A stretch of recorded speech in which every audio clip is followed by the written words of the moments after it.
Hey, it's James Tilkerson. I hope you're well. And this video, I want to just be open and honest with you and just talk about what's happened in my business and how you can learn from that and hopefully not make the same mistakes that I did. Now, that's a big number. And my first business was selling consumer electronics. I used to sell gadgets and gizmos, iPod accessories, speakers, and all these wonderful stuff that I was really interested in at the time. And I was working as a recruitment consultant, and I'd just been backpacking for a year, came back and was working as a recruitment consultant. And when I started in the recruitment agency, I just felt, I don't want to do this. I'm someone that wants to run my own business. I've always wanted to do that. And so one of the first things that I bought with a paycheck was an iPod. And I got an iPod, and they had silicone cases at the time that were very popular, which I bought one of those. I looked on the back of the case and found the manufacturer of it and just dropped them an email and said, hey, can I buy some of these wholesale? They were a Canadian company, but they told me, yeah, you can. This is the company that you want to go and talk to.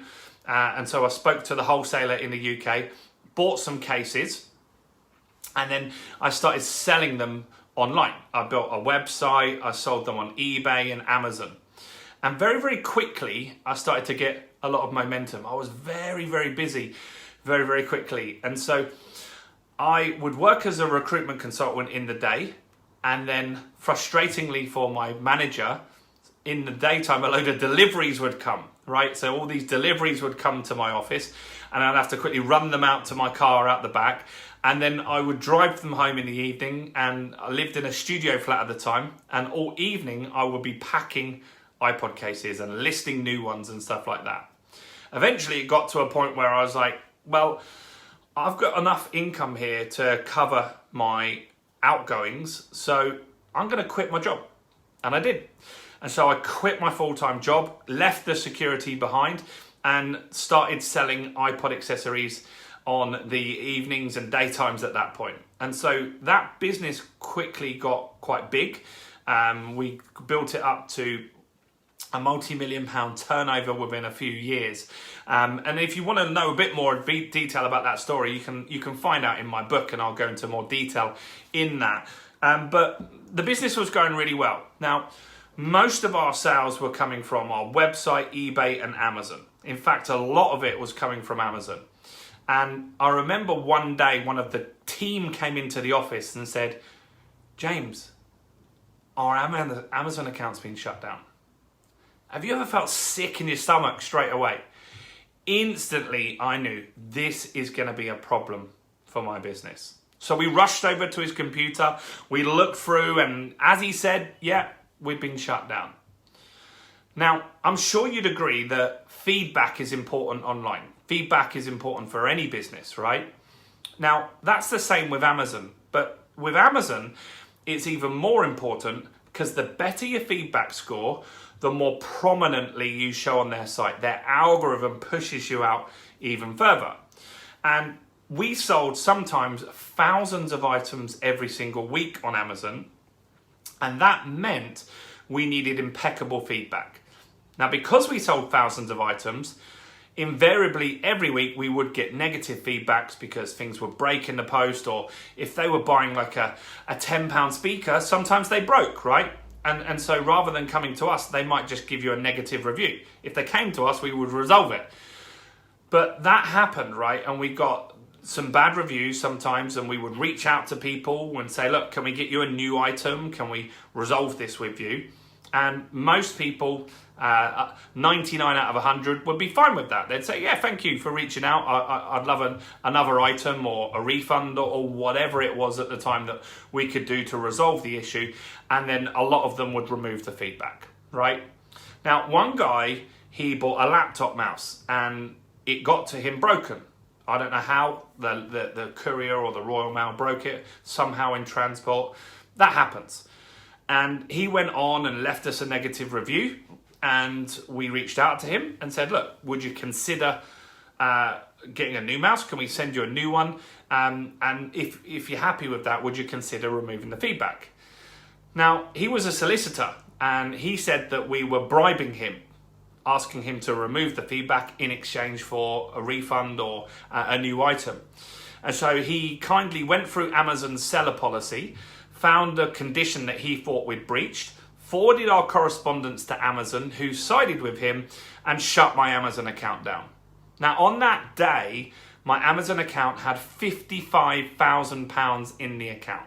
£55,000, slightly more than this. And that meant that we were really in trouble, because Amazon said that they were going to keep that money for 6 months to make sure that we shipped the orders. If any returns came in, that we would refund them and stuff like that.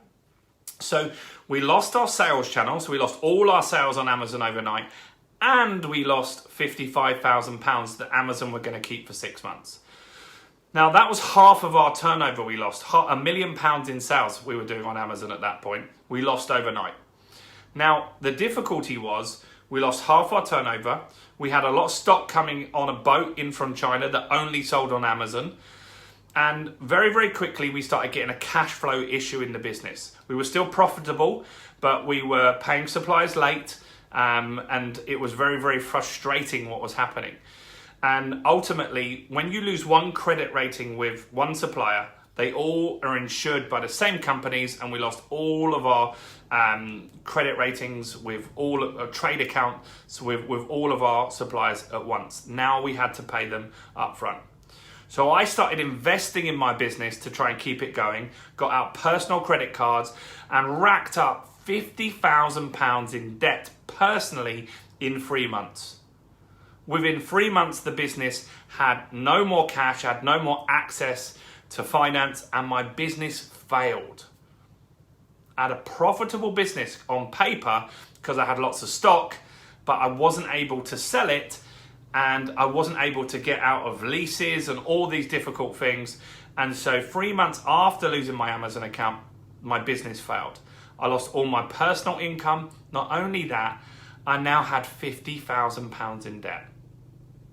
Now, my lesson from this was that you need to get diverse in your business. You can't rely on one singular customer. Amazon effectively was a customer for my business. It's essential that you have different places that you can get customers from. Maybe eBay, maybe you have hundreds of different customers, or you have additional products or services that you sell to people. And so that's the big learning that I got from this. And I made sure going forward, I would never be overly reliant on one income stream in my business. I've added additional products like my book, like digital courses, mentoring packages. I have about 8 products in my business now. So if one is doing not so well, another one might pick up that and pick up the slack for me. So I hope you've learned something from this and this resonates with you. I know it's not the normal content that I talk about here, but I wanted to be open and honest and say, look, this is what's happened to me. This stuff happens in business. You will have highs and lows, but I learned more from being 50 grand in debt than anything. And my second business that I went on to do, I started £50,000 in debt. And that made me more efficient. I made sure I absolutely knew everything I needed to know in business to be successful after that. Anyway, if this resonates at all with you, give me a like on the video. Do comment below, let me know your thoughts. Subscribe to the channel. And if you want a free copy of the book, Expert Mastery, then go and look in the description. There's a link in there and you can grab a free copy today. Cheers, guys. I'll see you soon. Bye for now.